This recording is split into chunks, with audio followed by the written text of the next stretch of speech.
That is remarkably quick. I mean, this thing rips. This is a car I would love to take across the country, really just anywhere. Publix, Waffle House. It's so hot.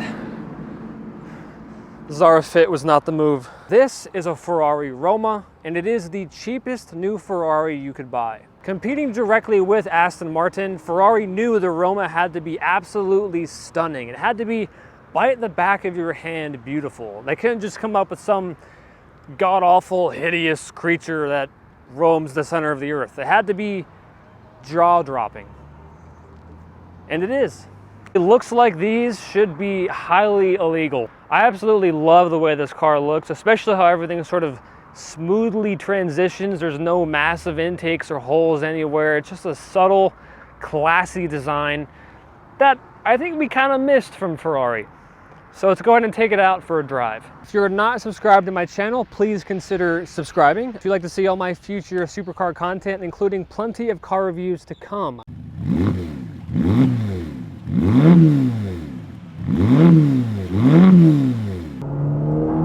Man, it has a nice sound to it though. It's not what I was expecting. For how sort of laid back this car is supposed to sort of feel, it sounds like really aggressive. And those gear changes are immediate. So we're working with a 3.9 liter twin turbo V8 mounted at the front of the car. 612 brake horsepower. 0 to 60 happens in 3.3 seconds. Top speed is 199 miles an hour, so couldn't quite make the cut. But I mean, who cares, right? When you got a car that looks this good, honestly sounds this incredible, I wouldn't care. And like I said, this is the cheapest new Ferrari you could buy. So it starts at $247,000 with options about $300,000, and it rides really nice. Of course, this is sport mode, so it's just the default setting. It's very comfortable. Of course, I can drive in automatic and just cruise. You know what? Let's go in a race. I'm honestly surprised this has a race mode for being the type of car that it is. So let's try it out.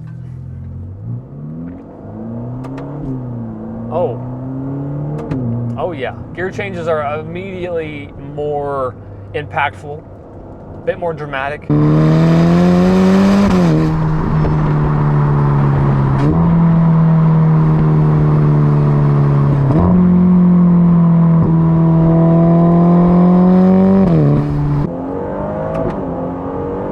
That is remarkably quick for what this car is sort of supposed to be. Those pops on the upshifts are super satisfying. I mean, it really moves. That was very surprising. Throttle response is immediate. There's zero turbo lag. How's this thing with an exhaust though? Oh my God, the gear changes are immediate. It's an 8-speed dual clutch transmission. Ferrari and Porsche are like neck and neck with just the best performing gearbox. So getting onto some more proper roads now. The steering is, of course, electric power steering. Does feel very darty in that typical Ferrari fashion. And this car is beautiful. It's kind of, again, unusual. Not that Ferraris haven't been beautiful in the past, like the 458, for example, is one of the best looking Ferraris I think ever made. But when you're in them, you would never really think to yourself, yeah, I'm in a beautiful car that other people can look at. I'm doing other people a favor by having them look at my Ferrari. With Aston Martin and cars like that, it's like half the appeal of an Aston Martin are those sexy looks. The lines are beautiful. Always one of some of the best looking cars on the road. And so when you're in an Aston, you know that. And you know that when people are looking at you, they're looking at just how beautiful the car is. And the Roma has that now. It has that sense of, holy shit, that is beautiful. There's this sort of sense of classiness to an Aston that the Roma really brings. So we'll put it in comfort mode. Everything kind of simmers down a bit. Gear changes aren't as immediate. Let's test the bumps. Dude, that is nice. It's nicer than my Audi. I mean, dragging across concrete, fully nude, would be more comfortable than my Audi. Turn in is immediate. I mean, there's barely any input. and it just darts right in. It is, and this is in comfort mode.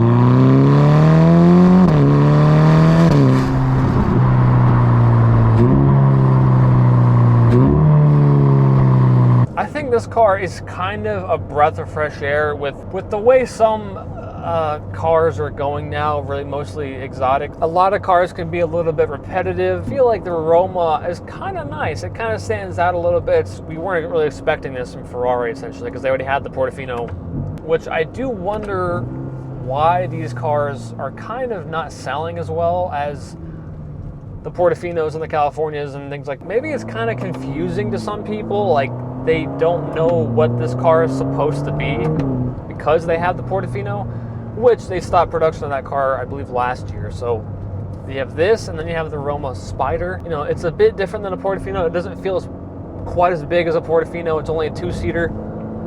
No, it's not. It's a 4-seater.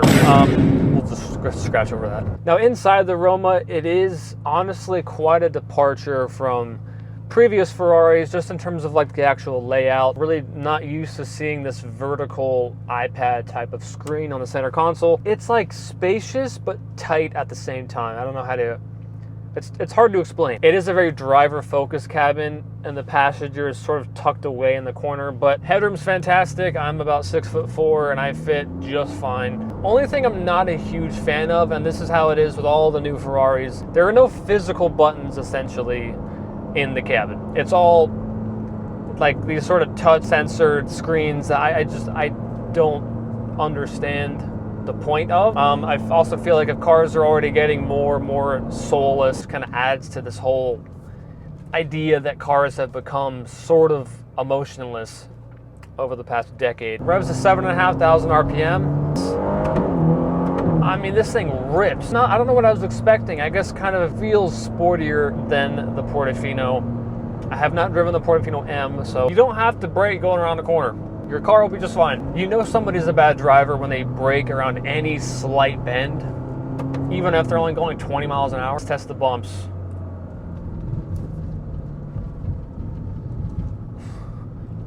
Definitely a bit firmer. This is a car I would love to take. I mean love to take across the country on a road trip, really just anywhere. Publix, Waffle House, right? I can go over some bumps without feeling like I'm dying, without feeling like I'm being brutally beaten. And you know, we're in 6th gear doing 34 miles an hour. If I was 75, this is how I would drive. But I'm not 75, so let me go ahead and put this back in the race. Manual, downshift many times. Oh, a little bit of wheel spin in the back. It has this deep tone to it. And yeah, I know Ferraris don't sound as good as they used to, of course. But it's still a very pleasant sound. It's still better than McLaren. Now, would you have this over an Aston Martin DB11, DB12? I think I would.